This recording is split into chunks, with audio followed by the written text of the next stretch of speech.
Hi, mate. It's going okay, thank you. It's real nice to be on this side of it rather than on your side. Because, we've got, this is beautiful. A couple of comments in the chat saying muted, Andy. I don't know if you've done the exact same thing I did at the weekend.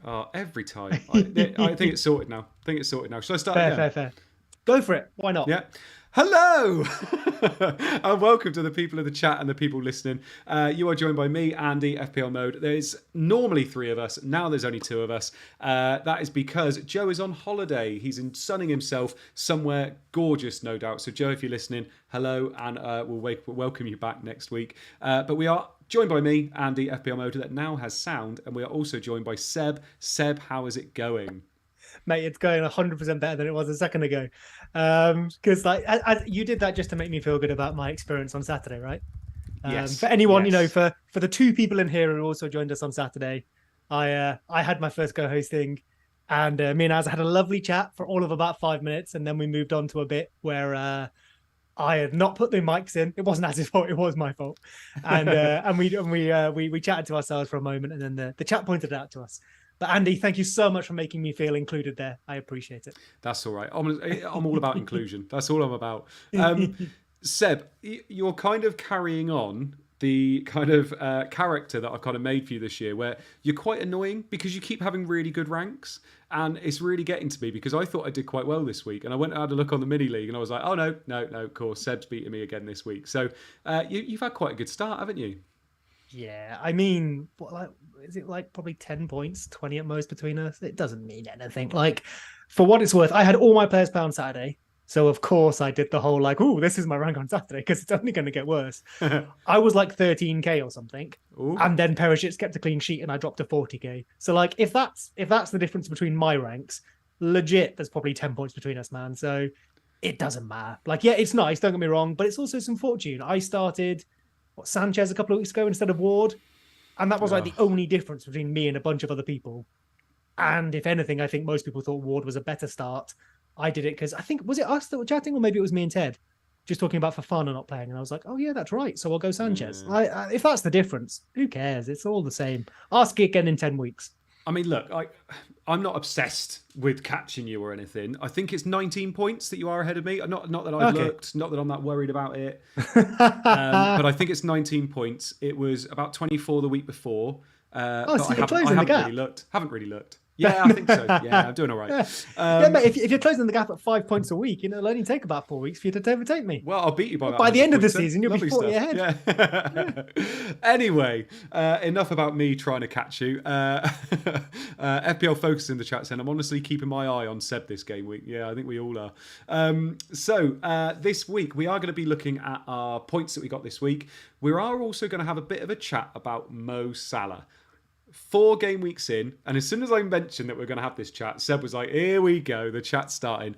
But we have to have this chat because I would say 50% of the people playing FPL have had to have a think about Mo Salah this week. So we need to talk about it because people want to hear about it. So we're going to have a bit of a chat about Mo Salah. We're also going to have a bit of a chat about fixtures, fixture parlour, rest days, all that kind of stuff, because Seb about 2 weeks ago said that he wanted to talk about this now. And obviously with midweek games and Champions League coming up, there is going to be a lot of rotation. And Seb's going to try and talk us through it. And we're going to talk together about how we can kind of navigate this successfully, because there's no point just talking about the fact there's going to be loads of fixtures and there's going to be rotation. We need to actually talk about, as FPL managers, how we're going to get ahead of the curve because we know it's all coming up. So we're going to have a bit of a chat about that. We've got our community team to look at. We've got our bus teams to look at. And I will tell you now, I've already made my 2 moves this week. And then we've got our Q&A at the end. And it's only 2 of us, and we're going to try and get through as many questions as possible. Quick shout out to people that are in the chat as well. Thank you very much for joining us this week. If you're listening on the pod, thank you very much as well. Make sure you give the stream a like and subscribe if you can too. So, shall we have a quick look at how we got on this week? So this is my team. Oh, Ward in goal. He's still there. So he only got me 1 point. He's anything but consistent. No, he is everything about consistency, this lad. He gets me 1 point every single week. I had Trent with 17, Cancelo 1, James 7, Saliba 7, Robertson 9, Salah captain with 6. Martinelli 2, Kulusevski 6, Haauland 17, and Jesus 1. So I had 74 points. I had a green arrow up to 335k, so just over 100k green arrow. So I'll take that.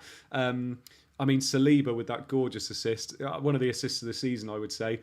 And then, obviously, Robertson, I kept hold of Robertson, but didn't have Diaz. Kulusevski did okay with an assist, but didn't get much more than that.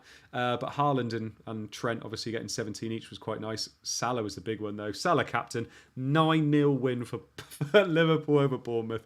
And Salah gets absolutely nothing. He had his chances.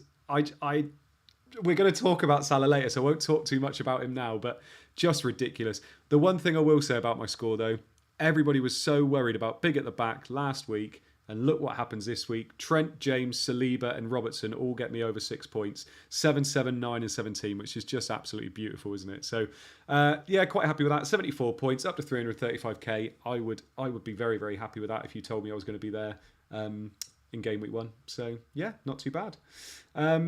Seb, yours, 83 points. Hello, talk us through your team. Sure. So I start with Sanchez in goal, which is probably one of the main differences between us with 8. Trent with 17, as everyone sensible probably has. Cancelo and Walker, giving away 2 goals for 0.1 XG, showing that XG is complete nonsense and I should transfer them both out. James with 7 and Gabriel with 9. Thank you for the assist for the goal. I appreciate that. Salah captain, of course, with 6 points, which is disappointing, but I will say no more. Luis Diaz with 14, which probably really is actually my difference maker this week, especially seeing as I picked the wrong captain in hindsight. Martinelli with 2, Jesus with 1, and then Haauland with the vice captaincy with 17, and then a bench of nobodies. It's all 4s and 4.5s. Yeah, so Stansfield, you did that move then. Is that to free up the 0.1? Yeah, literally Archer to Stansfield. It didn't even free up any money. It was I had 2 free transfers. But Archer might be leaving, right? And if he's not leaving, the comments suggest his X-Mins are down. Stansfield has a few minutes under his belt. And I think Stansfield was sort of on his way to a rise, Archer on the way to a fall. So it seemed an all right use of literally a transfer I would have burned otherwise. Yeah. And we'll talk about this later, but I'm in a similar situation this week. It's, I don't really know what to do with it. Every week I've been saying to you, I'm like, you're in a really good position because you're not knowing what to use those transfers for. So you're looking at it and thinking, God, there's not much I would change. And even now I'm looking at your team and thinking, not really sure how much I would change there, to be perfectly honest. Yours is the same, right, man? There's 2 or 3 differences, but yours is solid enough as well. And the only thing that maybe is a weakness, you fixed this week. Yeah, exactly. So I'll talk about the changes I've made already to my team when we look at the bus teams. Just very quickly, before we go on to talking about Mo Salah, there was only 3 people that I thought about for captaincy this week. Salah was my top choice, Jesus was my second choice, and Haauland was my third choice. And I said Haauland or KDB. It just goes to show, doesn't it? Like the swings in terms of Salah 9-0 and he does nothing. And I say nothing, obviously he got a clean sheet point, so maybe not nothing, but Jesus was my second one. He got 1 point. In a 2-1 win against Fulham, you'd expect him to maybe get an assist or a goal, but he obviously got booked and only got 1 point. And then Haauland with a hat-trick after going 2-0 down. Like this, it's just all over the place at the moment, isn't it? Yeah, this reminds me of last year when you, Joe, had a discussion about, do you remember Lukaku Salah before that infamous Norwich game? I was adamant on captaining Lukaku against Norwich because they'd absolutely thrashed them. Lukaku would probably score goals. Lukaku was then injured, I think, so he was out of that match. Chelsea did go on to win 7-0, but I captained Salah because he was my second choice, and I was forced into it despite advocating for Lukaku, and Salah got a hat-trick and an assist or something like that against Man United. This just feels like the other way around. With everybody captained Havertz instead of Salah, it's come back around, hasn't it? Liverpool have won 9-0, and Salah, despite missing basically 2 tap-ins, returned 0 points. So that's the way it goes. I mean, I captained Havertz that week over Salah, and obviously captain Salah this week. So you've been on both? Oh no, you've been on both sides of it. Don't get me wrong, completely different situations, because obviously Havertz wasn't as well owned as Salah, was he? Like Havertz was, you were going against the grain to try and get ahead kind of thing. Whereas I think it was a sensible decision, but it probably wasn't as popular. Yeah. Whereas this week, Salah was the popular choice, and obviously it didn't hurt as much that he blanked, if that makes sense. But it's more the situation in terms of the fact that their teams won 7-0 and Salah won 9-0. And to get no contributions whatsoever is just ridiculous. Yeah. But did you see Andy Martin got like a 4 mil rank rise because he doesn't have Salah, for anyone who doesn't know. He's got like entirely 8 million mids and he captained Trent. It's like, fair play. But I mean, you can get a 4 mil rank rise when you're 8 mil in the world, so it's absolutely fine. Hey. Sorry, Andy Martin. Right, anyway, shall we have a bit of a chat? Because we've already started to chat about this a little bit in Salah. And as I've already said at the beginning of the pod here, that people are talking about Salah. People are talking about the fact, since when is Salah playing in a game at home, winning 9-0 and getting no attacking returns? If you had to tell me a player in the league that would not happen to, it would be Mo Salah. And I know what you're going to say, and I'm going to ban a certain word when we're talking about this. You are not allowed to use the word variance today. All right? Oh, that's easy. It's just luck. Oh, okay, good. It's just bad luck. You're not allowed to use the word variance. What I really want to have a chat about now, and if I bring up the first screen here shows his average position against Bournemouth this week. He is the furthest forward out of all the players by some considerable distance as well. So you can see Firmino, who obviously absolutely hauled, he's back further than him. Diaz is back further than him. Like, Salah is just outside the box in an average position in this game. Now that is obviously way far forward because they won 9-0. They were all over him the whole game. So no issues with his average position, apart from the fact maybe it's a little bit wider than usual, maybe, because they're kind of changing their formation a little bit. But if you have a look at his stats, so in the last 4 game weeks, so we've got penalty box touches, shots in the box, big chances, and XG. So in the first game against Fulham, he had 4 penalty box touches, 2 shots in the box, 1 big chance, and his XG was 0.38. Second game, Liverpool versus Crystal Palace, he had 10 penalty box touches, 3 shots, 2 shots in the box, 1 big chance, and 0.34 XG. So apart from lots more penalty box touches, the rest of it's pretty consistent. Against Manchester United, he had 9 penalty box touches, 3 shots in the box, 0 big chances, 0.27 XG. Obviously, he scored in that game as well. And then against Bournemouth, he had 14 penalty box touches, 4 shots in the box, 2 big chances, and 1.23 XG. Now, based on the fact they won 9-0 and he got 0 returns, the stats, if you were only looking at these stats and told me how did Salah get on, you'd have thought he'd scored 2 goals, wouldn't you? There's nothing based on his stats there that's saying he performed poorly. It was just luck. I mean, I have nothing to say. I think you've made my argument for me, pal. I remember looking at the end of the weekend that Haauland, who obviously got his hat trick, had an XGI, so XG and XA of 1.5. And I think Salah had 1.4. Obviously, what you've got on screen here is just the XG, so included XA as well. They basically put in the same performance as far as expected numbers are concerned. And yet the difference in result was massively varying between them. So yeah, I think based on the performance other than finishing, it's kind of hard to say at least that match in isolation was a bad thing. I'd be quite happy with that going forward. It reminds me a bit of Haauland in the Community Shield against Liverpool, where I think a few people, he didn't score, whatever, he missed some chances. I think people moved away from him because they perceived that as him not quite working with City. But again, he put up like a real good XG. I thought he looked useful enough considering it was his first competitive match with them. And if anything, that moved me more towards him. In fact, I might have had Kane before then. And this feels, in isolation at least, like a bit of a similar scenario. Other than the outcome, there's not much to hate there. And just while you were talking, because you mentioned average positions, I just sent you in our group chat on WhatsApp if you want to see it. Sorry, it won't be here for the chat because I just found it now. But I've got a screenshot with Salah's average position in that Bournemouth match, which you mentioned, and then Salah's average position all of last season, so aggregated. I would say that's identical. The only difference is one has more because it's 38 matches, or 30 matches, whatever he played. They look very similar to me if you've got it in front of you, Andy. So I think, his numbers, I think if you look at his numbers so far in the first 4, they are slightly down. But we thought that was Nunez. Well, he just played with Firmino, who, he played with last year, or he played with Jota, who probably did a similar job. There's nothing that worries me. Like, I want a slightly more, but I'm not getting rid of him. Nothing like that.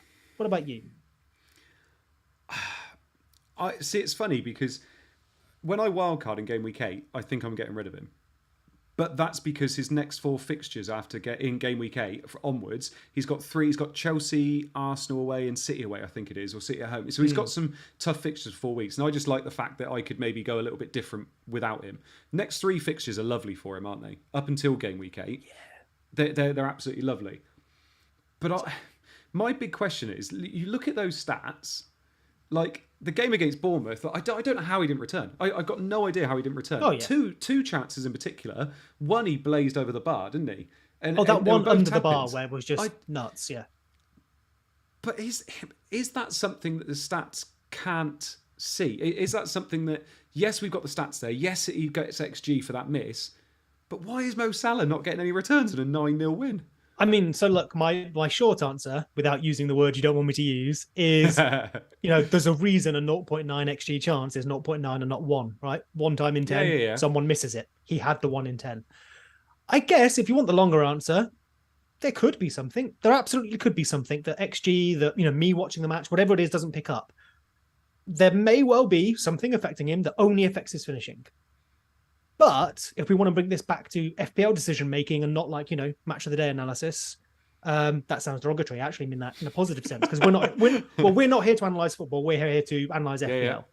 So even if there is something up with his confidence, up with his finishing, can I learn that and apply it to my FPL decision making? And I think the answer is no. Like I had a great chat with Az about this at the weekend on the deadline stream, and for our decision making process, a player's confidence is incredibly important. It's massive. Psychology is huge for a real manager. For an FPL manager, I don't know what Salah's doing other than 90 minutes a week. So I can't include it in my decision-making. So if I see him miss a chance, I have to just put it down to that was unlucky. So if we looked at this in terms of FPL decisions, like you just said, we've never had it before where we had cheaper Liverpool options that we could choose instead of Salah. We've always had Mane there, who's always been a mil less, somewhere around there. I think one year he was maybe even only 0.5 less. But now, when Darwin Núñez comes back, we've got him. We've got Luis Diaz as well, who obviously scored 2 goals in that game. We've got Trent, and we've got Robertson as well. Are we getting to the point now where 13 million is too much for Mo Salah when you've got those other assets? Now, I'm looking at this in terms of thinking, Andy Martin's been saying this all year. He has been the champion for this, hasn't he? Saying he's too much money for somebody that needs to basically be scoring every single week. And obviously he hasn't done that yet this year. So just convince the people out there that he is worth 30 million, or go, actually, you could get away with playing Diaz, Núñez and Trent and then spending your money elsewhere. Yeah. I mean, I'm putting a lot on your shoulders today, by the way. That's all good. I'll just talk until you shut me up. And then you can edit it into something that makes sense for the podcast. Sorry, people live. I think so. There's a bit to unpack there. I guess, Andy, I have no idea if he listens. If he does, I'm so sorry. We talked about rank at the beginning, so I don't care. But he is ranked like 1.6 mil or something. So this week it went amazing. Mm-hmm. But so far it hasn't worked for him. It might eventually. I absolutely accept it might. And I like his reasoning. I'm a big believer in me and you don't have to make the same decision. But if you put forward a rational argument based on, solid analysis, go with it. Just because I don't agree with you doesn't mean I'm right. And that's the same with Andy. Now, I don't agree with him, but his argument makes sense. I just don't agree with the conclusion. We then come on to Salah's price. So 13 mil is a bunch, especially when Diaz is 8 million. But this year, I think most people agree there's a little bit of underpricing. So we can afford a luxury. If we've afforded Salah in the past, we can definitely afford him now. And then there's the captaincy, and that's the big thing for me. If we didn't have a captain, I probably don't pick Mo Salah because I can't double his score, so his 13 mil isn't worth it to me. But because I can double his score more often than not, and most of the time, I would say, no matter how you read the game, most of the time, Salah is a good captain pick. I'm going to captain him a lot. I'm going to double his score. So in the simplest possible sense, he's 6.5 million? If we're thinking I'm not doubling someone like Diaz's score. Salah, in theory, is cheaper for the points he delivers me. Now, also, the final thing on that, of course, is diminishing returns. Remove the captain from the discussion again. Salah returns fewer points per million, probably, than Luis Diaz will, or definitely Trent Alexander-Arnold. But we have 100 million to spend. If you spend all your money on only the best value players, you'll probably end up with 15 mil less in your bank and not very many points. Yeah. It is fair to expect diminishing returns, and I think that is what we see with Salah before we then apply the captaincy. Now, all of that said, at some point, whether because he ages, because tactics change, or because he leaves the league, he won't be this automatic brilliant pick. But I don't think we're there yet. Maybe in 10 weeks, I'm going to turn around and say I was wrong. And that's fair enough if someone has seen something I haven't. But just for me, I don't think 4 weeks is enough, or even post-AFCON, because you know my feeling on that. His underlines were fine. Mm-hmm. I don't think there's enough there to say he isn't the one to go with. If you want to go without him for that little period you mentioned, maybe that makes sense. But maybe you've then got to get him back in. You know, you're booking a transfer, an expensive transfer. And I'd also ask, are you dropping Trent during that period? Because I wonder if his points would drop off more than Salah's. And if you're not dropping Trent, why are you dropping Salah? Is it to spend the money? And then I'd ask, well, do you need to spend the money? Because everyone's quite cheap this year. Yeah. And you know, I really don't like the argument of if you're spending 30 million on a player, you should be captaining them every week. No, you're spending 30 million on a player to have access to their captaincy points when you need them, if that makes sense. Like, you don't say Salah's going to get 250 points this year, so he's going to get you 500 points as captain, because obviously you captain other people, don't you? But you add up his best captaincy points with your other captaincy options, and that's the captaincy points you get, isn't it? And it's just being able to have access to those at the times you want them. And sometimes it's 3 out of 4 weeks, sometimes it's 4 out of 8 weeks, whatever it is. But I mean, just on that, if I may, I would say that I don't know if this is possible. Someone who's worked it out will do this better than me. But if Salah gets 250 points in a season, you should get more than 500 from your captains to consider it a success. Otherwise, you should have just left it on Salah. Now, there's every chance I fail at that, but that's what I'm trying to do. You know, we often say, is Salah perma captain? I think that's difficult phrasing because that's not the way to think of it. But yeah, he's probably my default just because I think he's the best most weeks. But when he's not the best, of course I hope to get more because that's why I go elsewhere. And I might be going elsewhere this week, but we'll cover that later. Yeah, perfect. So for you, how do you feel about Salah moving forward? You've got no issues with him at all. So I think the point you raise on fixtures, which links nicely into the next section shortly, it is a good one. And if I'm frank, it's probably not one I've considered with Salah specifically yet. Totally open to turning around to you in 2 to 4 weeks' time and saying I've sold Salah because I think I can gain points from doing so. At this moment in time, though, I'm not looking to do it. I would need the opportunity to come my way. I'm not trying to find it. You know, we looked at my team and it'll be the same as yours now that you've made your transfers. There's nothing really to fix. So why would I be trying to get funds out of Salah? And the other thing as well, like, it's not like you've got another premium midfielder you can move to with utter confidence. Like, De Bruyne is the closest, isn't he? De Bruyne is the one where he can do it in any game and he can get you those hauls potentially.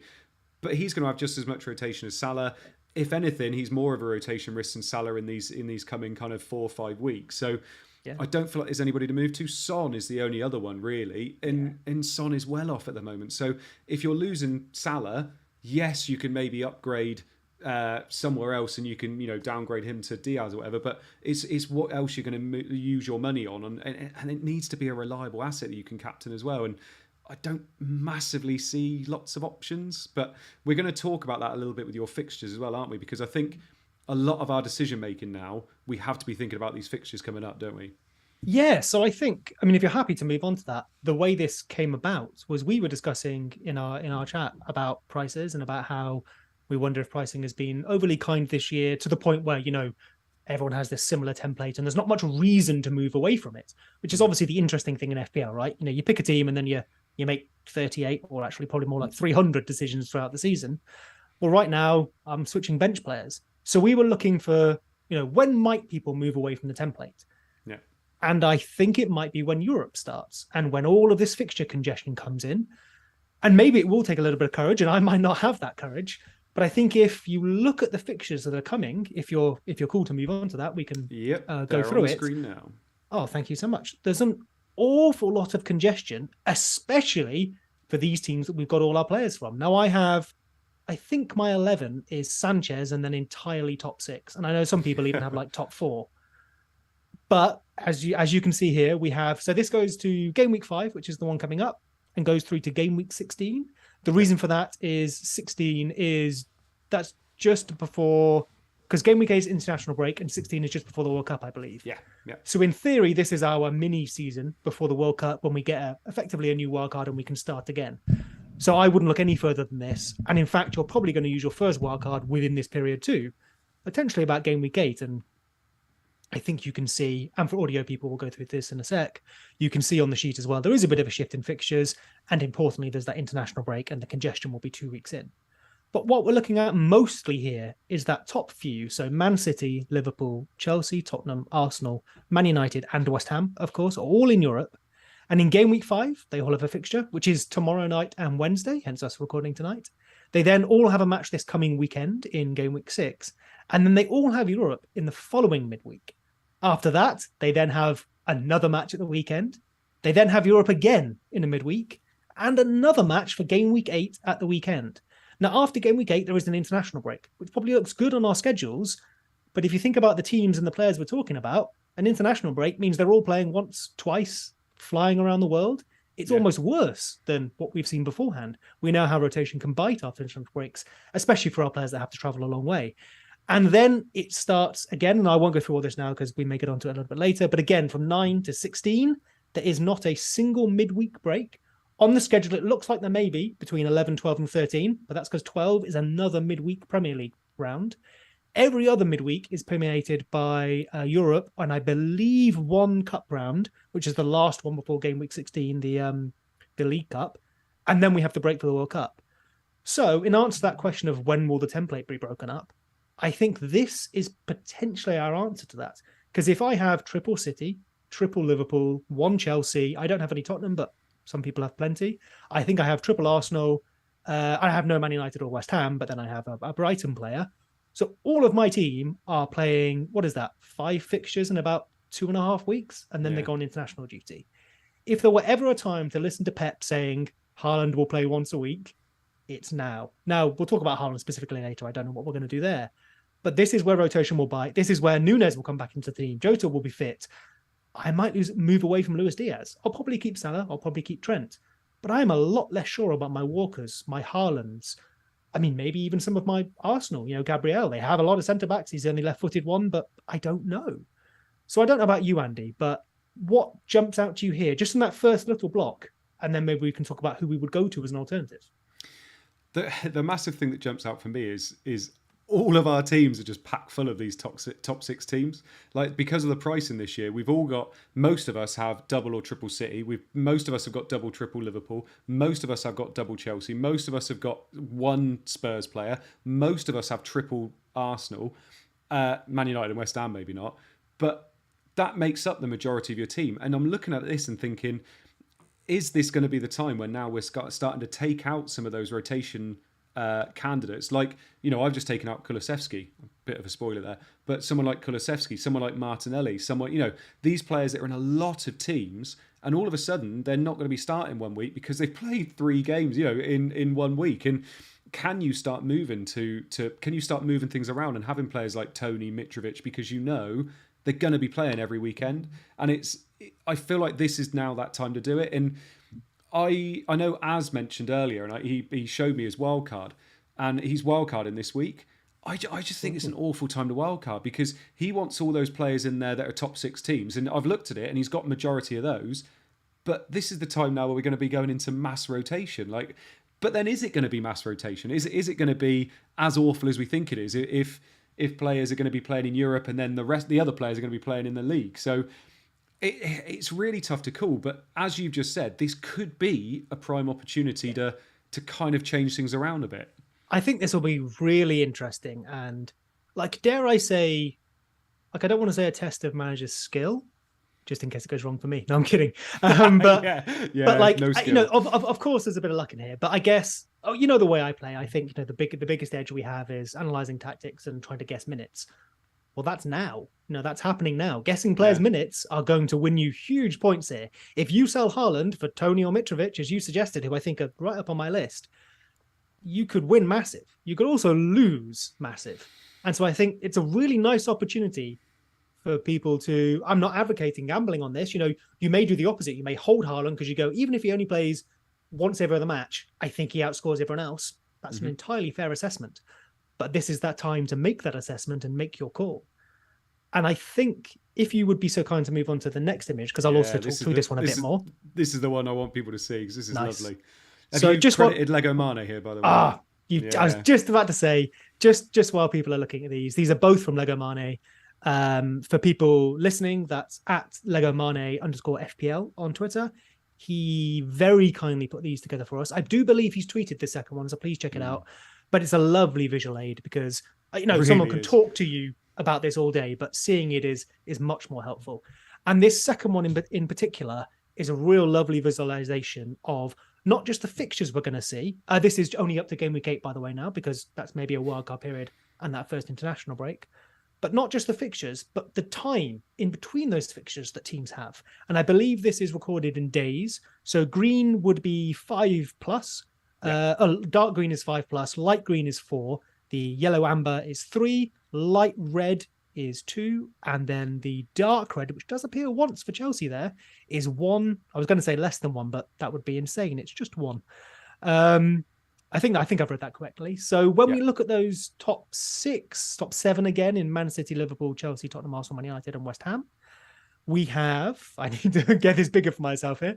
So all of them, of course, have played in game week 3 and game week 4. And as you can see on the image here, which does go back in time because it's useful to know the minutes in people's legs already. Man City were the only ones with a red bar appearing here out of the big teams. And that's because they went away to play Barca.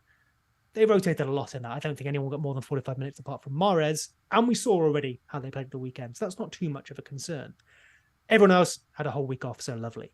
But what starts happening now after game week 4, bringing us into the matches tomorrow night, is not a single one of those teams, bar Man United, have anything other than yellow and red, which means 3, if not 2 days between their fixtures.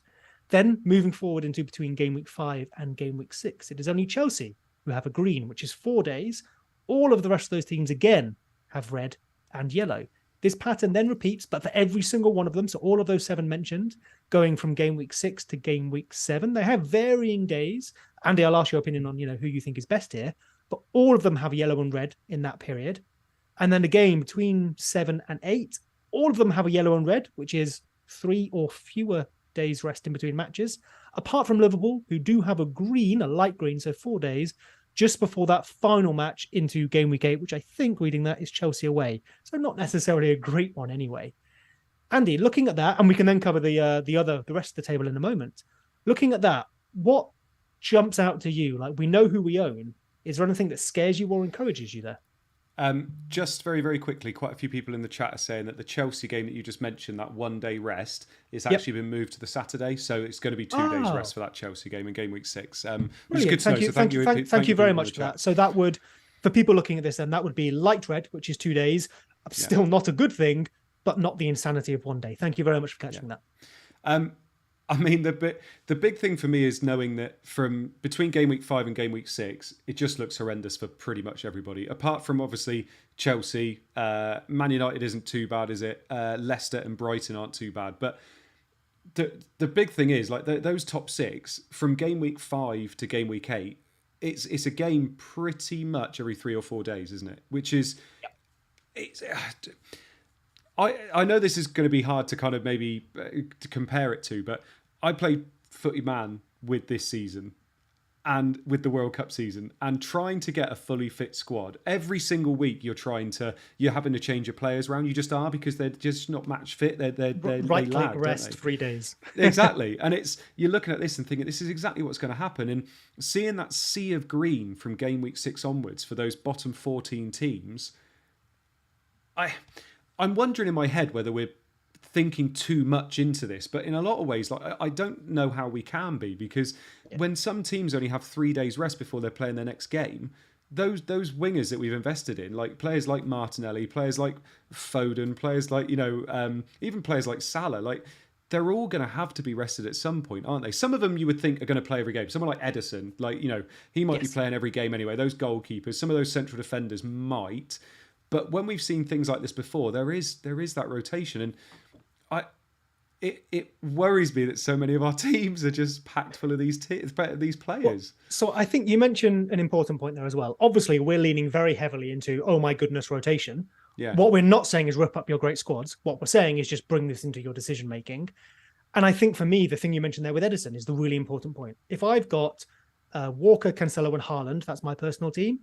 Cancelo, I'm chill about. Like, unless we get something from Pep, or I know he was subbed early in the week, but I don't care. unless we get something that suggests he's not going to play more than 4 and 5, which is probably what he averages, if not better, in the past. Of course, he might miss one. I'm very happy to hold him. Walker is the one that would concern me. John Stones may well play at right back. We may see Cancelo at right back with Ake or the new signing Gomez at left back at some point. Edison, pretty safe. And then Haauland is the one that I'm really considering, because as well for him, there are nice alternatives. I know not price-wise, but in terms of bringing in Mitrovic and Tony are the two for me. Like a front three of Tony, Mitrovic, and maybe Kane, because he maybe is, an equivalent of, what did I say, Cancelo for City. He's probably going to play most of the time. So maybe that's more what my squad would look like, somewhere in between game week 5 and 8.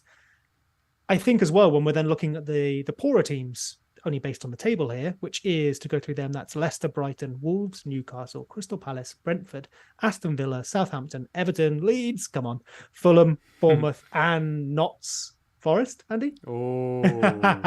Nottingham Forest there at the bottom. Now, of course, on this graphic we're seeing here, game week 3 and 4, there's a fair bit of congestion for everyone, and between 4 and 5 and 6, it's pretty crazy. Yeah. But the key thing for those teams is they then have a week, if not slightly more, off after those matches. So they can afford to play people 3 times in 8 days, because they'll get 6 odd days off in between to train and rest. Whereas the big clubs don't have that luxury. So for me, okay, sure, I'm not going to go and fill my team with Nottingham Forest players. Maybe Nico's okay. But someone like Mitrovic, someone like Tony, as we've mentioned a few times, then Leeds, because if we compare this with the previous graphic, which shows fixtures, those teams, Leeds, Brighton, off the top of my head, maybe Brentford, have some pretty good fixtures over this period as well. So I quite like the idea of getting into those teams. And I'm not going to replace my whole team, but maybe I'm going to replace my Walkers, my Haarlands, my Luis Diaz with these sorts of players. See, I got 2 things now. So first one, does this also dampen when one of those non-top 6 teams is playing one of those top 6 teams? So, for instance, if, I don't know, you just mentioned Leeds. If Leeds are playing against Man City have played, they've only had 2 or 3 rest days compared to Leeds who have had 7 days, for instance, or 5+ days. They're playing either against a kind of different backline or they're playing against a tired backline. Does that dampen the strength of that fixture, if that makes sense? So normally you'd look at it and go, oh, that's not a nice fixture. But if there's less rest days, are you going to be happier to invest in some of those teams that are having more rest? I guess there's sort of 2 answers to that. Like, from an FPL sense, yes, because it's the players we care about, not the team. From a real football sense, I guess the point is Man City would rotate so that their 11 is basically strong enough and it doesn't matter. Yeah. Like, City could rest most of their best players and they're still going to be at Leeds. Yeah, City was a bad example, but if it's, say, like Spurs, sure. They have to play some more, they've got some awful reserves. I mean, Spurs might be legit, because we've seen Kane in the past probably struggle with tiredness. Yeah. And he's probably going to get flogged during this period too. So maybe there you make a judgment call on, okay, I'll keep Kane because he's still good enough to keep. But potentially someone like Perisic, I would say. The reason I don't have Perisic, I think he's brilliant. But looking at this, Perisic isn't getting, maybe he is, but I don't think he's getting enough minutes during this period to make it worth it over, oh goodness, I don't know. I've got Gabriel. That would probably make my transfer. I think I will hold that transfer and do something else instead. And then when it comes to those 2 teams playing, yeah, Tottenham probably at a slight disadvantage, although maybe still have the advantage. And we look at Leeds, obviously our style under Bielsa and also under Marsch is obviously very high energy. Marsch in particular is this, we almost don't care about possession, a bit flippant, but we're about pressing and winning and doing something from there. So if we are fitter, more rested than another team, maybe we can find holes in that defence after playing a tired team. So that would encourage me, say, for Leeds attacking assets, even if it doesn't discourage me from the big team's assets. Because you look, like, for instance, I got rid of Kulusevski this week. So I've got rid of him because he's got West Ham, then he's got Fulham at home, which is quite nice, but then he's got Europe, and then he's got Man City away. Now I'm looking at that and thinking, Man City away, I'm not that fussed about owning him in that. He's got Europe. Surely he's going to get rested in one of West Ham or Fulham. Surely he's going to not start one of those games. So then I'm looking at it and thinking, well, there's only one game there out of the next 3 that I'm going to want to own him in. And I'd rather, so I've moved him to Rodrigo because I'm thinking, well, Rodrigo, I know there's obviously slight risk with him because of Bamford and stuff, but if he plays 2 out of the next 3, then I've made the right move. So I'm looking at that and thinking, are those the types of move we should be making now? because these players aren't going to be playing as much as we want them to? Or And that's is it that facilitated they're going to be playing goalkeeper. 45 instead of missing the whole game? Yeah. Important to note as well, that has facilitated another move for you as well. So, like all of this, it's intertwined with other decisions. Yes, yeah, of course. But I mean, Steve Elbows in the chat raises a good point as well, which I'm sure other people have covered too, which is it isn't just about starts and non-starts, especially someone like Haauland. He could be seeing 60 and then 30 and then 60 and then 30 in consecutive Yeah, matches. Haaland's a special case, isn't he? I'm sure, but even, I mean, Spurs, we think Kane's probably fine. Maybe Son, Richarlison subbed on for him more than I expected. Kulusevski's kept his place, but then Lucas Moura is probably a better replacement from the start, or Richarlison with Son. Maybe Chelsea's a good example where we've seen in the past, Reece James may start on the bench and then come on for the final. What if he comes on for the final 40 minutes? I'd be happy. If he comes on for the final 15, less so. So I think it's not just the starts and rests. There's also the minutes players will get in between that as well, especially with 5 subs. So last question before we leave this bit, because this has been quite heavy. So I do apologise to anybody if they're listening to this thinking, my God, this is a Monday night and we're kind of getting into the depth of it. But we're just finding this bit fascinating because it's good to talk about. But at what point do we weigh expected minutes higher than upside, if that makes sense? So, for instance, do we, at this point, start going for centre-backs more than wing-backs? Do we, at this point, start going for central midfielders rather than wingers? You know, do we go for the players that are going to get you more minutes, or do you go for the players that are going to get you more upside, but they're not going to get the minutes? So you just mentioned Perisic there. Yeah. Do you go for somebody like Gabriel over Perisic? I know that's hard because they're two different teams, but do you go for someone like Gabriel because he's more likely to get you minutes, or do you go for Perisic still? Or at what point do they start to merge and start to change? Does that make sense? Yeah. I mean, I'd be interested in your answer on this too, because honestly, I think it's so individual to both yourself and the player we're talking about that I don't know if I have a good answer, because, you know, you mentioned your Gabriel and Perisic there. Makes sense to me. But then I'd look at Gabriel and go, okay, they have 3 centre-backs if Tomiyasu is back. You know, is White and Saliba actually the first choice too? But then Gabriel is the only left-footed one. So does Arteta care about that as much as, say, Pep has in the past? I don't know if I know the answer to that, but maybe I'm willing to gamble that he does. But then if we were to compare, what's another good one? What about a non-6 one? So what about like, sure. You know, Perisic, who on his day, he can get you 12 to 15 points without even trying very hard, can't he? So what about Trippier at Newcastle? Yeah, he's probably quite a good replacement for any of these. Yeah. I think so. That's a good example because Trippier probably has some decent upside. It's only been direct free kicks, but we know he can get some assists as well. Maybe that is worth it because you go, okay, look, if they both play 90, Perisic is going to get, just for example, I don't know, 6 points to every 4 that Trippier gets, but they aren't playing 90. Trippier is going to play at least 50% more than Perisic. Therefore, if those maths work out he should equal him, if not slightly better him. And therefore, I'm happy to edge that way. But I think it's so individual. You know, you almost have to sit down with pen and paper or, you know, a good model, enter what you believe are the fair inputs and see what you get out.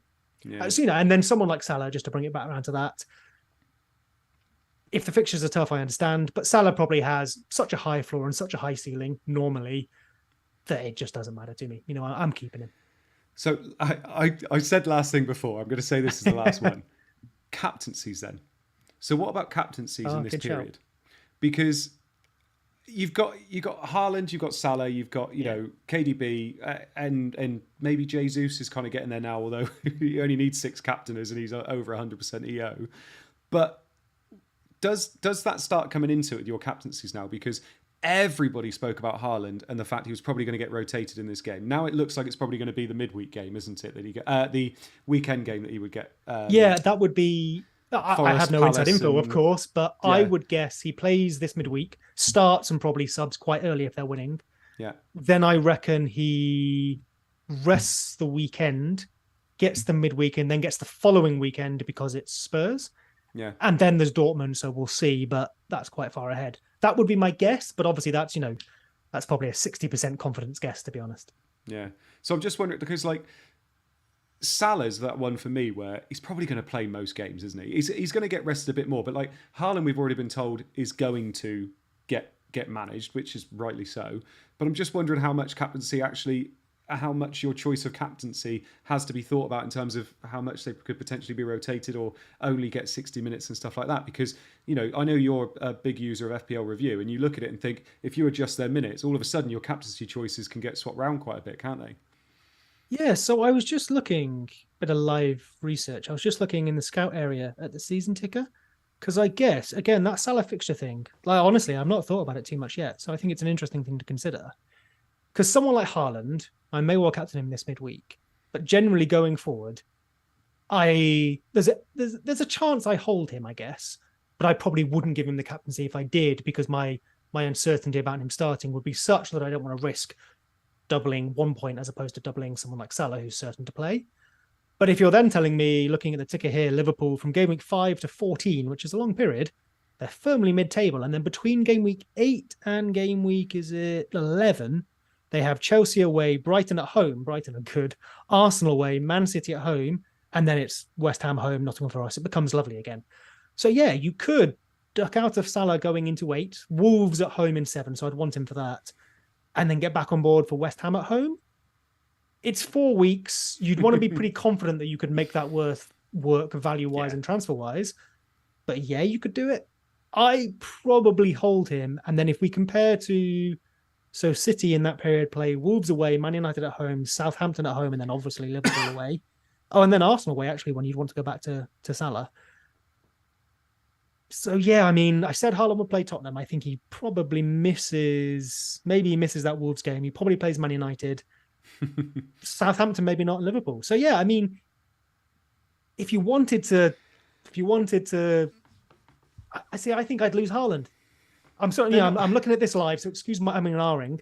I think I'd still lose Haauland, and then I really don't need funds, do I? So Salah stays, and it's also a nice fallback for captaincy, because I think between him and Kane, they're the premium options that get the minutes. They're not going to play in the nice games. That's the other thing, isn't it? Like, you just mentioned the games there, and he wants Haauland for the big games. And it's like, yeah, but you want them for your captaincy to be playing against the minnows. Like, you want Salah against Bournemouth. Looking at this, yeah, I might lose Haauland, not Salah. And then Spurs in that period have got Leicester at home, Arsenal away, Brighton away, Everton at home in that same 4-match period. There's Kane right there for you. Yeah. And in the one you wouldn't want to captain Kane, I guess, maybe, which is Arsenal away, Man City have Man United at home. Lol. So captain Haauland. if you did keep him. So yeah, I do Haauland to Kane. If anyone's stupid enough to copy my moves, this isn't me saying I'm going to do any of this. I'm just thinking out loud. But there's something here to look at. Yeah, I think so. And it's never one extreme or the other. It's never don't think about this at all, and it's never, oh my goodness, we're going to have so much rotation, the game is dramatically changed. But as Seb has already said, this is us trying to say this is where we get our edge. We get our edge from doing little bits like this that other people don't do, and so this is the kind of thing you can do to try and maybe start getting ahead, which is brilliant. By the way, Andy, just to round this off, who would be, say, give me 3 picks from the non-top 7 that you might bring in to capitalize on this period. So, although he's got a few little things that are going on at the moment, I think Zaha, someone like him. Nice. So Mitrovic, I think, is well up there, especially from game week 8 onwards. I think he's absolutely beautiful, but he's someone like Ivan Toney. It's those players that get all the minutes all the time. They're the kind of players that you really want, I think. I'm trying to see who else we got. I mean, Newcastle, you've already mentioned Trippier. Obviously, love Trippier. I think he's a great shout. Isak, someone like that, if he does come in and start playing well. And then the Brighton lads, the Brighton defences, I think is absolutely fine as well. So I think those kind of players that you can just rely on all the time, I think would be good. I think you've covered that lovely. I will. James Ward-Prowse. Lovely. James Ward-Prowse always ends up with good points, and yet I'm never excited by that. I can never predict them. Brighton defense, so Sanchez, maybe even a bit of Dunk excites me. Maybe even a bit of Dunk. It's a clip for you right now, I guess. Yeah. Someone mentioned Foden. Obviously, Toney and Mitrovic. I think Toney and Mitrovic, everyone's aware of that. There's no secret. They've already gone up in price, right? They're already doing well. I would then say, no, I am a pessimistic Leeds fan. I don't have any Leeds players. But I would look at Leeds. Our fixtures during that period are decent enough. They're decent now, too. There's a little tough period, and then they get okay again. And I think there's some opportunities there.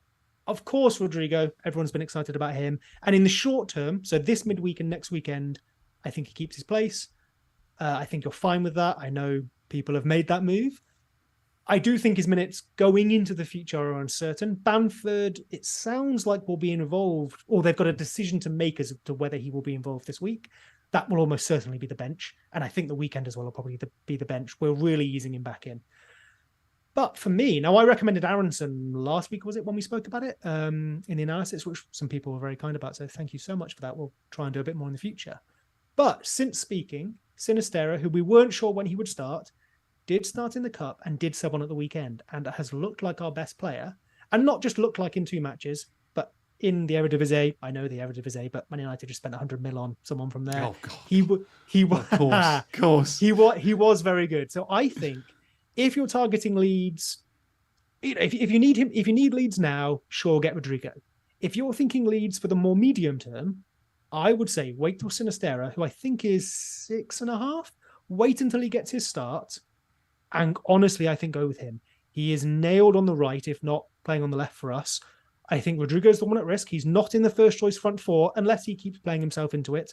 Our first choice team is Bamford up front, Aronson at 10, Sinistera right, and Harrison left, most probably for me. And I think even if Rodrigo does play, Sinistera may well be the best one from our team in the medium term. I hope he does well. You have banged the Sinistera drum so hard for a week or two now. I have. Something better happened, mate. Since last week. He's messy to me. I'm happy to nail my class to that one. If he's bad, fair enough. But he would be my, take it with a pinch of salt that I don't own any Leeds players and they scare us. But that's because I'm pessimistic of ours. Right, so those are the 2 big sections we were doing today. I know there's only 2, and that's because obviously we haven't got Joe, so there's only 2 sections. I hope you have enjoyed that bit. Over 1,000 of you in the chat, so please give us a like. We've only got 140 likes. What's going on, guys? Come on. Right, we're going to move on to the community team now. How did the community team do this week, Seb, and where is it in the mini league at the moment? So I want people in the chat to tell us how they're getting on. So let me just bring up the team here. You didn't know again, did you? You didn't know again. Sorry? What's that? What? Oh, Joe? Go on. So the Scoutcast Community League, the community team, has a green arrow. So suck it, chat. We are 244. So suck it, Seb and Andy, I guess. The team scored 76. It had Sanchez in goal with 8. Brilliant. Trent with 17, of course. Cancelo and Walker. James looks a lot like my team. James got 7. The 2 Man City boys obviously got nothing. Salah with captain. Fair enough. Saka with his 5 at last. Martinelli. And then Gross, one of our heroes with 11 points there. Very much Joe's pick that. And of course, when I say pick, the vote came in for Gross, but Joe championed it. Haauland with 17. And then Jesus with 1. The bench, again, is just cheap players. And while I just pull up our nominations for transfers this week as well, what's your take on that? So what are you thinking? There's not a lot I want to change, to be perfectly honest. I still don't like having those 2 Arsenal mids. I still don't like having Saka and Martinelli. They're the only things there that stick out for me, to be perfectly honest. Apart from that, it's not a lot more you could do. I still don't like Saka, personally. I still think he's struggling this year and he's not getting what he usually does. So I would probably change Saka and maybe bring in someone like Rodrigo or a Leeds mid because their fixtures are lovely moving forward. And at least it frees up a bit of funds to maybe upgrade someone like Walker in the future or I don't know. But yeah, it's tough with this team. I think it's a really good team. Yeah, I think that's fair. We had a few nominations. FPL Moloch, for example, says Walker to a Brighton defender, which I think is reasonable. We do have Sanchez, though. Yeah, Walker. Yeah, absolutely. We have FPL Rank Chaser says Saka to Zaha, so not dissimilar to yours. We also have Saka to Gundogan from Sacred Silenced and Walker to Saliba, so another suggestion for Walker out for your boy Saliba. We do also have an awful lot of people suggesting Roll. Now, I'd be tempted to say that might be my move because of everything we've just discussed. I would love to have 2 free transfers with this team and to be able to shake it up, maybe not shake it up, but a bit more freedom going into the weekend following this midweek. Okay, so Saka to Rodrigo, Walker to Dunk, and Roll. 3 quite good options there, aren't they? Yep. So I'll stick the vote up when we finish this. Hopefully I'll remember. Because of course the game week kicks off tomorrow. So we'll do a vote for transfer. I'll include Roll, a couple of the suggestions we've mentioned there, and maybe one more. And then of course we will do captain and first bench and all that as well before the game week kicks off on Tuesday. Lovely stuff. Yeah, I like that. I'm 80th in the league, by the way. You must be pretty high up there, top 20, I would have thought. I'll have a look. Probably not top 20. It's always one of those There's some very, very good people out there. Yeah. I'm not. I don't think I'm in the league. There you go. I'm opting out. Terrible. I Terrible. yeah, Oh, you're going to be hiding that my person embarrassment in case I lose. managers to be added next week. It'll be Seb. I will. I will go add myself to that league. Disgusting. Right, let's have a look at my bus team then. You will notice that I have made a move. So I've actually made two now, but I'll tell you about that one in a minute. So I have changed Kulusevski to Rodrigo, and that is because I have changed Ward and Everson. Everson is gone. I have brought in Edison. So I have now got Edison in goal. I've got Trent, Cancelo, James, Saliba, Robertson, Salah, Martinelli, Rodrigo. I've got Haauland as my captain, and then I've got Jesus. Now, basically, I had to free up money to upgrade Everson, and it was either Robertson or Kulusevski that was going to go. Robertson has beautiful the next three fixtures, and I only need to worry about the next three fixtures because I am wildcarding in game week 8. So I only think about the next three. So that's why Rodrigo's been brought in as well, because for the next three, I'm hopeful he should start at least two of them. Potentially, he could even start the third one, but I doubt it. It would probably be 2 out of the 3. And I'm quite happy to have him, especially if Bamford probably isn't going to play when Rodrigo plays, which is quite nice too. So I've gone with Rodrigo, and then I upgraded Everson to Edison, and again it's just for the next 3 weeks because I think Man City have got just as much chance as anybody else to keep clean sheets in the next 3, and I quite liked him. Obviously Sanchez is the one that most people have gone for, but because I'm just thinking about next 3 weeks and as much upside as possible, I've gone for Edison basically. I rate when we chatted about this, I rate the Edison move because even if you weren't doing it for the next 3, we just discussed all that rotation. You would have Edison, Cancelo, Haauland. I think that's a real nice 3 from City. Of course, you can make a decision on Haauland, but Edison's going to bank you whatever clean sheets they get from now until the World Cup. Yeah, exactly. So I personally really like my team. The only problem is I don't know what I'm going to do moving forward. So I'm kind of set for the next 3 weeks. This is my team for the next 3 weeks, and then I'm going to be wildcarding. So I don't know how I'm going to use my transfers. I can highly recommend Archer to Stansfield. Yeah, exactly. So I'm going to see what happens. But 2 free transfers. I haven't taken a hit yet this year, which feels quite nice. I feel like I'm well set up. So next 3 weeks, yeah, lovely. I quite like this. Captaincy on Haauland, I think against Nottingham Forest. Talk to me about that, because genuinely I'm lost on this one. We'll see in a minute who I have it on, but why are you doing that? What's your feeling? Do you know what? I was looking at this, and I was looking at the fact that Salah's probably going to play the whole game against Newcastle, or near enough. Haaland's probably going to play 60, 70 minutes. But for me, he's just doing more with the minutes he's got, and I think I trust him more. I actually put out a tweet this morning saying, would you take 80 minutes of Haaland every week, or would you take 100 minutes, or would you take 80% of Haaland's minutes, or would you take 100% of Kane's minutes moving forward? And most people went with Haaland. He's just devastating with what he does at the moment. He doesn't even need a lot of touches. He's I'm going to say it, he's better than Kane, I think. He's in terms of as a finisher and in terms of just pure goal scorer, he's frightening. Like, he's so frightening. And I look at him and just think, even if he is only playing 60, 70, Nottingham Forest, for me, are going to struggle to contain him, and they're just going to get bullied in that defence. The one thing that's changed it's starting to shift me a little bit maybe towards Salah, is that Newcastle have so many injuries, and they look like they're going to be putting out quite a second string team because they've just got so many people out.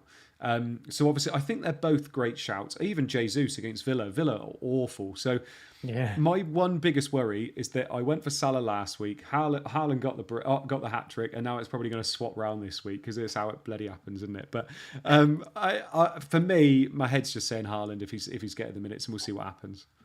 Yeah, I mean, on your Haaland Kane, I think it's interesting. If they both played for the same team, it'd be an interesting conversation, and I'm very scared of getting quoted here. But yeah, maybe I'd just go for Haauland. Not that Kane isn't also elite. But given Haauland plays for City, yeah, I think for FPL purposes, if they both played if they both played 90 every week, or as you said, one plays 80% and one plays 100, yeah, Haauland probably is the better bet, because if nothing else, he's just got a better team. Yeah, exactly. Moving on to yours then, because yours are the one people want to see. I mean, I'm assuming you're going to be rolling again. Talk us through it. Yeah, so it's I'll run through the team, but it's the same it's been all season, basically. Sanchez in goal, Trent, Cancelo, Walker, James, Gabriel, Salah with the vice captaincy, Luis Diaz, Martinelli, Haauland with the captaincy as we stand, Jesus up front with him, and then I have Ward, Andreas De Silva, and Stansfield on the bench. I have 2 free transfers and 1 million in the bank and 0 ideas. There's a world where I do Haauland to Kane or Haauland to someone else, as we discussed, but that isn't this week. If I thought Haauland wouldn't play Forest, I'd be tempted. But I think I could 100% be wrong on this. But as we discussed a little minute ago, my read is that Haauland at least starts Forest.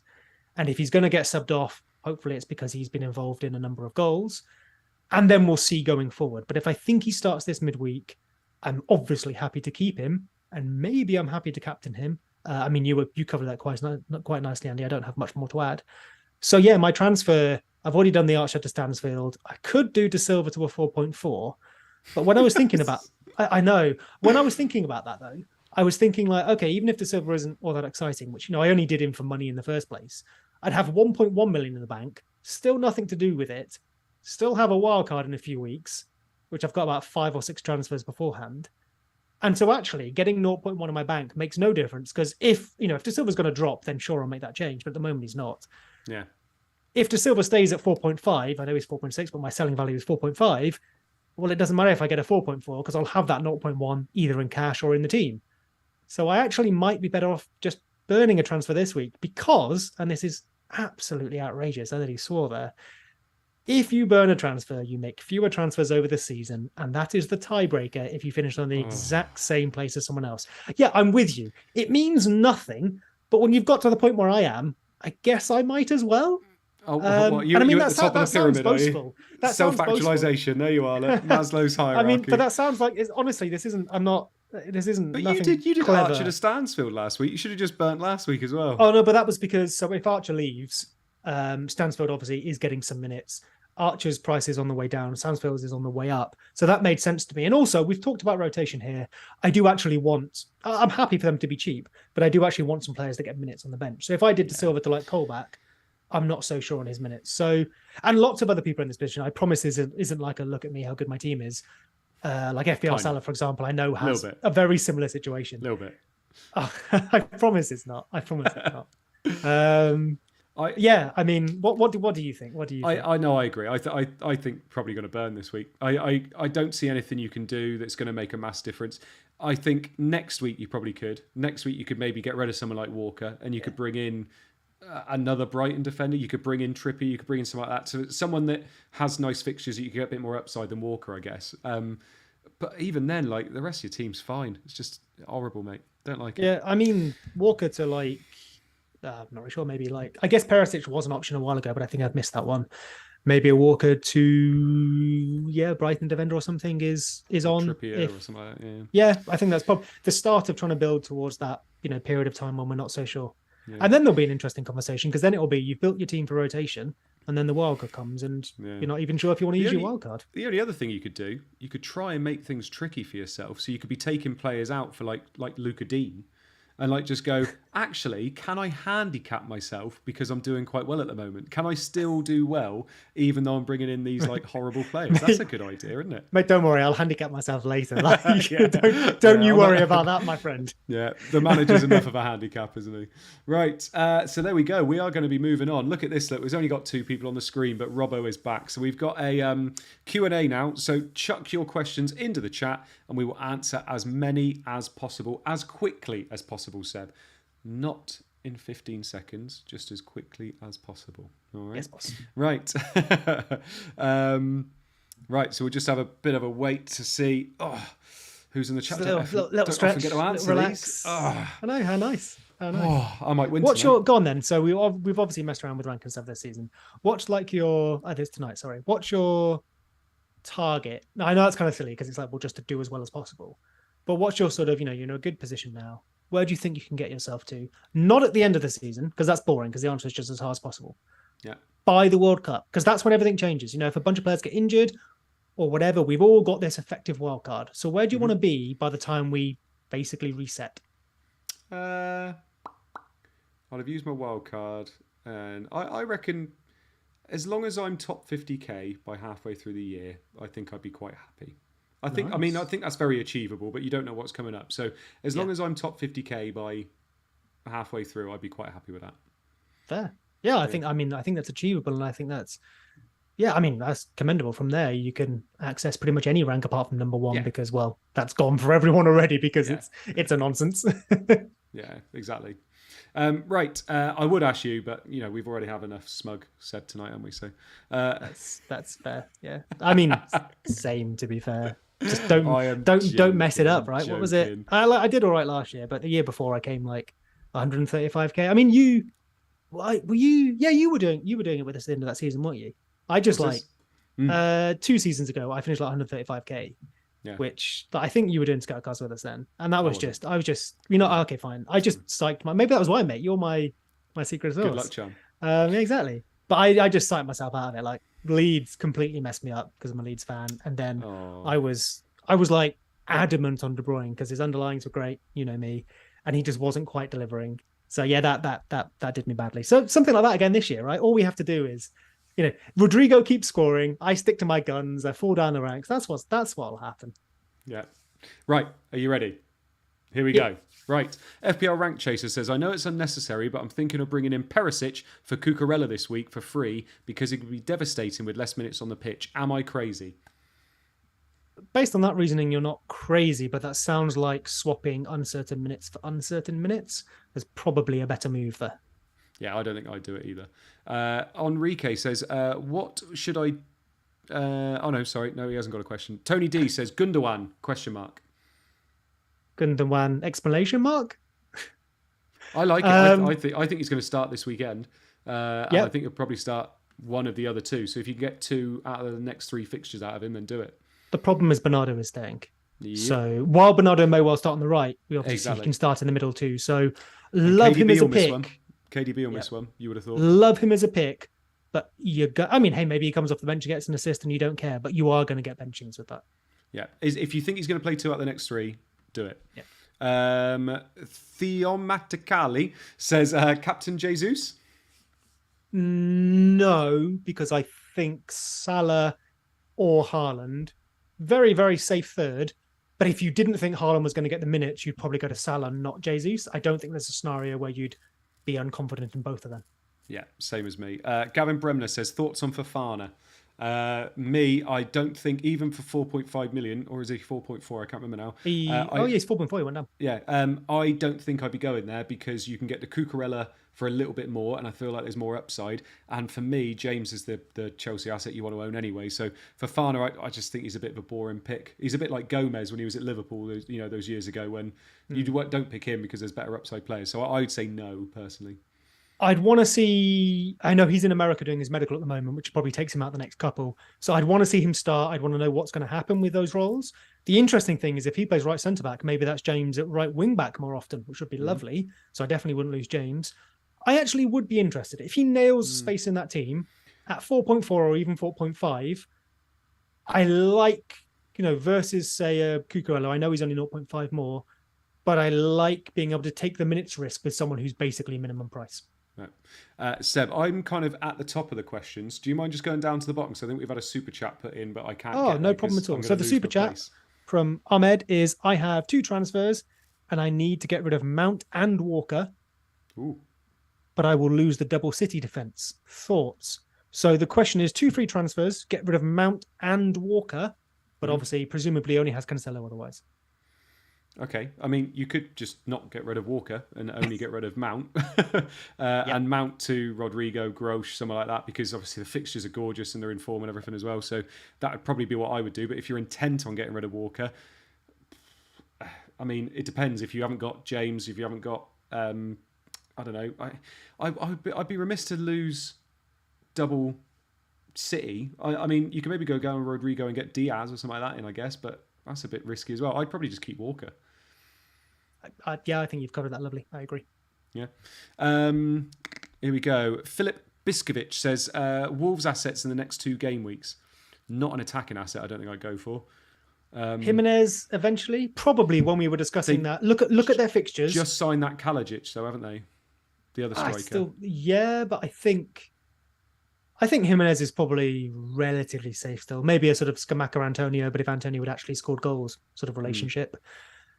I mean, I think you've got time to find out because I don't want to go to Wolves just yet, especially with Tony and Mitrovic being higher in the order. So wait for some fixtures, wait for rotation in the bigger players, and then you can make that call. Yeah, lovely. Milenko says Zinchenko to who? If you want Arsenal coverage and your rest of your defence is all right, Saliba's still fine for me. So if we're speaking Arsenal, I would go Gabriel just because Andy's singing and I want to make him stop. Now, Gabriel does, in theory, have the better attacking threat. But hey, if Saliba keeps getting attacking returns, I'll be wrong on that one, and he is cheaper. Yeah. I don't think 0.6 or whatever it is, 0.4 makes all that much difference right now, though, because most of us have got nothing to spend our money on. So I would edge towards the one that's got the more attacking threat, but much of a muchness. Yeah. Neil's Apple says Cancelo captaincy this week. Not for me. Not with his stats as they are either. Yeah, similar to when we mentioned the Jesus one, right? Like, I get it, it's not terrible, but you have a better option in your team, right? Yeah. Rodrev, do you think Everson might start a game?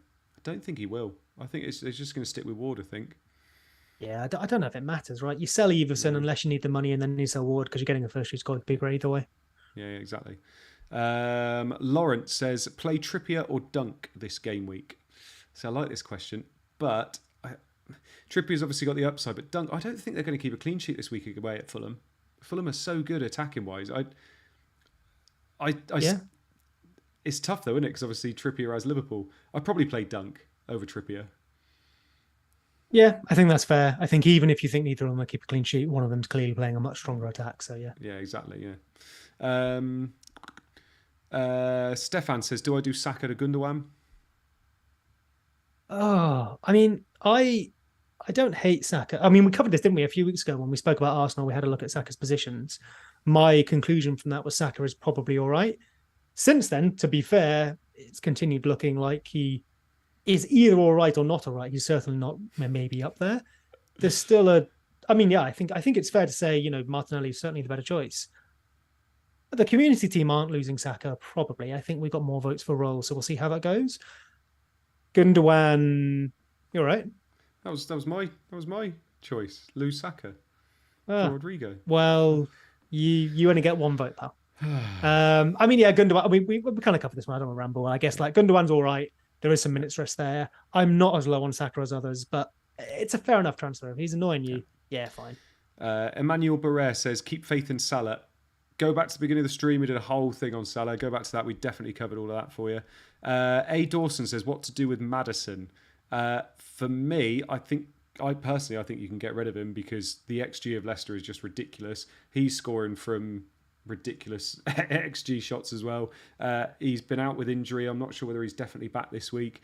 Leicester are looking all over the place as well. So I think there's better assets you can go to. If you can get the Diaz or Kulusevski, anybody like that, I think it's a better move. If you do like Leicester, he's probably the one, but I don't know if we like Leicester. And in game week 1, the preview, I think, we looked at overperformers, underperformers from last year, just according to XG, and Maddison was on that list. I think he's doing similar again. Now, you might believe that's because he's an incredible finisher. That's valid, fair enough. But for me, I think the combination of that and Leicester being poor just means it's not likely enough that he continues returning for you. Yeah. Right. Last 3. Charles John says, do I get a Stupinan in? Az has got a Stupinan in his wildcard. I'm not going to argue with that then. He's a Brighton fan. Fair enough. Whether that is a glowing recommendation or a don't do it, you decide. Keith Hopkins says, I asked at the beginning, but does Nunes play at the weekend? Is he back from suspension? I think it's the next one. I didn't think it was. At the weekend. I'll look it up and tell you. At the weekend. So yes, he would be at the weekend, wouldn't he? Would that not be the... Let's find out. He's back on the 3rd, which is Everton the weekend. Yes, of course, you're correct. Yes, yeah. I think he definitely plays. I wonder if he starts. If Firmino bangs again this midweek, be pretty harsh, unless he's knackered, to not give him the start and bring Nunes on with 30 to go. And I suppose it's whether you want to play Nunes in Europe in the midweek. Yeah. I before the red card, I was very, we talked about alternatives for the forwards. I was very interested in Nunes. when Jota came back as well, which I think is also in theory the following weekend against Everton, I was interested in losing Diaz and trying to get Nunes in up front. Because of the red cards, we have less evidence on him, but also our teams have changed since, or haven't changed, I guess. I now wonder if that moment has passed. He's definitely on the list, but there feels no rush because, as Andy has said, he's probably subject to rotation too. Yeah. And then last one, Steve Jones says Tony or Mitrovic. For me, I think if you're picking this week, you've got to go Tony. He's got Leeds, Southampton, then Arsenal. Whereas Mitrovic, I love Mitrovic, but he's got Tottenham, then Chelsea, then Nottingham Forest. I think you get Mitrovic in, you get Tony in now, and then you can swap him for Mitrovic a bit later on. Game week 8 onwards is where I'm targeting Mitrovic. So I think you get Tony now. Agreed. And you can add Mitrovic, even not replace later if you so wish. Exactly. Right. That gets us to the very end of the stream. Everybody in the chat, thank you so much for joining us this week. Obviously, we know it's a little bit different. We know we didn't have Joe here. I hope you made do with just the two of us. It was a little bit heavy in the middle there when we were talking about fixtures, but I won't lie. I mean, it helped me massively just to look at the fixtures, the rest days, just looking at it and thinking it's not going to be what we're used to moving forward, so it's nice to have a look at it. Seb, thank you so much for joining us tonight. I hope you enjoyed your evening with us all. Oh, I really did. Thank you so much for having me as ever. And but it will be nice to have Joe back because he'll add some tables back in and I'll add some jokes. This was all far too serious. Yeah, exactly. But yeah, thank you so much, guys. We do hope your hours are green. The next time we'll see you will be the 2 game weeks will have gone. So we won't be seeing you now until next week. So enjoy. Hopefully your arrows are green. Hopefully I'll be a little bit closer to Seb by then as well. So make sure you like and subscribe to the screen and we'll see you soon. Thank you very much. Bye-bye. Please stop. Oh no, look, where's my end screen? Hang on. Boom. I hope that's in the recording.